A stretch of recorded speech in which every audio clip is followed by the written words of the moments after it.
it's not new to hockey coverage, ESPN. They've covered hockey for decades, but it's sort of new to the younger fans. How do you see ESPN evolving with their hockey coverage in the next few years?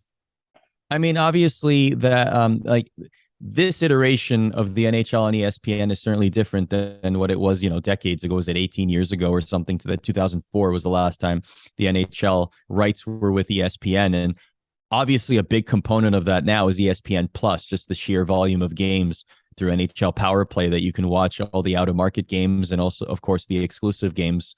As we record this, there's a game on ESPN right now between it's a Stanley Cup final rematch between Colorado and Tampa. So just the sheer the one thing that ESPN has done is make it easier to find games and consolidate all of that to provide an offering for hockey fans that they previously didn't really have. And I think that that will continue to grow. I think that looking at a younger audience and seeing how to grow that, I think that there are a lot of opportunities there, especially given that, like, whenever you are part of a big corporation like Disney, like, there are always opportunities to be able to grow the game in unique ways. And so I look forward to the what's to come as it pertains to the NHL and how it will manifest itself, because hockey is very much a priority at ESPN. I certainly feel that.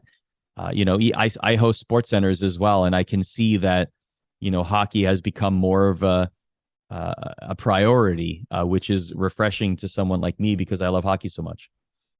Yeah, and as somebody that lives out of market of New York, and I can tell you that's the only way I really watch the Rangers. The ESPN Plus app is just a fantastic tool to have and be able to watch basically any game in the NHL Yeah. on any given night, except the Dallas Stars. I will say the one team that is blacked out of my area is the Dallas Stars. Yeah. But switching gears, social media platforms, Instagram and Twitter have been around for a long time, but social media platforms like TikTok, how are they helping to grow the game of hockey to the younger crowd? Very much. I think that there's a healthy young audience that are on many social media platforms, and hockey fans will find them, and hockey fans will congregate, and they will look for unique ways of content presentation.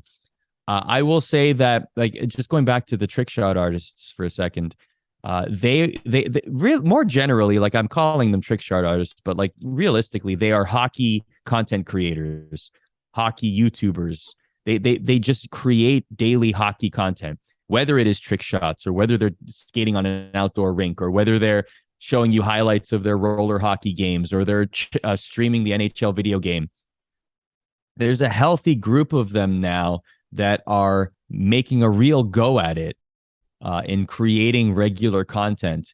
And I will say they are also very important to the hockey ecosystem in the sense that they provide a low barrier to entry for people to fall in love with hockey.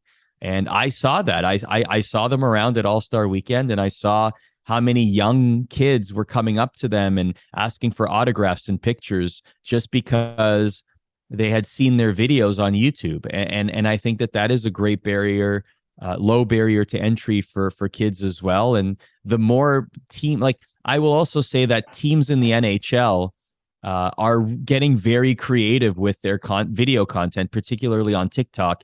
And I think that's very refreshing to see.